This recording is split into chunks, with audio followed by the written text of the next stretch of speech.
राज्यात उन्हाचा कडाका अजून वाढण्याची शक्यता आहे. नमस्कार, मी किरण वाघमोडे, एम.टेक ॲग्रीकल्चर इंजिनियर साताऱ्याचा आहे मी. तुम्ही पाहतात हवामान अंदाज आणि बातम्या फेसबुक पेज, यूट्यूब चॅनल. तर सध्या जर आपण पाहिलं तर केरळपासून ते इकडे दक्षिण कर्नाटकच्या भागापासून आंध्र प्रदेश पर्यंत एक कमदावचा पट्टा विकसित झालेला आहे आणि त्याच्या आसपास थोडाफार गडगडाटी पाऊस होत आहे. पण आता राज्यात हळू पूर्वेकडचे वारे वाहू लागलेले आहेत. त्यामुळे तापमान वाढ होते. याबद्दल आपण कालही सांगितलेलं. आज सोलापूर, त्यानंतर अकोला आणि चंद्रपूर तापमान 40 अंश सेल्सिअस पार झालेलं आहे आणि उद्यापर्यंत अजून बऱ्याचशा भागात ही स्थिती आहे. सध्या राज्यात कसले ढगाळ वातावरण नाही, संपूर्णतः कोरडे वातावरण आहे आणि उद्या सुद्धा पावसाची कसली एक शक्यता राज्यात नसेल. तापमान जर पाहिलं तर तापमान वाढ कायम राहील. ठाणे, पालघर आणि रायगडचे जे किनारपट्टीपासून दूर भाग आहेत, त्या ठिकाणी तापमान 40 ते 42 अंश सेल्सिअस दरम्यान जाईल. मुंबईच्या किनारपट्टीच्या भागांमध्ये तापमान आहे साधारणतः 36 ते 38 अंश सेल्सिअस पर्यंत जाऊ शकतं. तर ठाणे, पालघरचे जे काही मधले भाग आहेत, मध्यवर्ती भाग आणि रायगडचे काही भाग आहेत, त्या ठिकाणी तापमान 38 ते 40 अंश सेल्सिअस पर्यंत जाईल. रत्नागिरी, सिंधुदुर्ग, गोव्याचे किनारपट्टीचे भाग 35 अंश सेल्सिअसच्या आसपास जातील.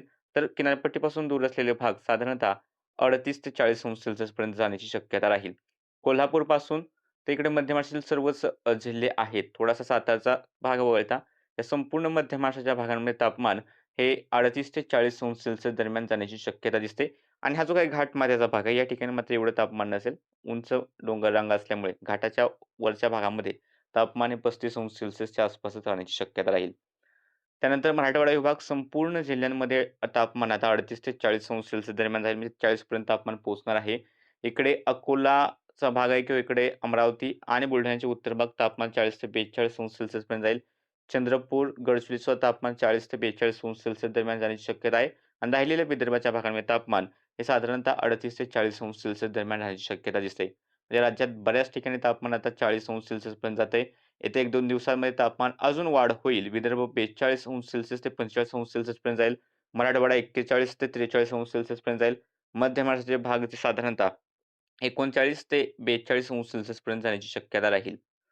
बाकी हवामान विभागाचा जर आपण अंदाज पाहिला तर हवामान विभागाच्या इशाऱ्यानुसार उद्या मुंबई, पालघर, ठाणे, रायगड, रत्नागिरी, सिंधुदुर्ग या ठिकाणी उष्ण आणि दमट हवामान राहण्याचा येलो अलर्ट आहे. तर साताऱ्याच्या पूर्व भागामध्ये हलका पाऊस किंवा हलकी गर्जना होईल अशी हवामान विभागाची शक्यता आहे. पण पावसाची काही शक्यता सध्या तरी जास्त दिसत नाहीये. सध्याच्या अपडेटमध्ये इतकंच. असेच व्हिडिओ पाहण्यासाठी Facebook पेजला फॉलो करा, YouTube चॅनलला सबस्क्राईब करून ठेवा.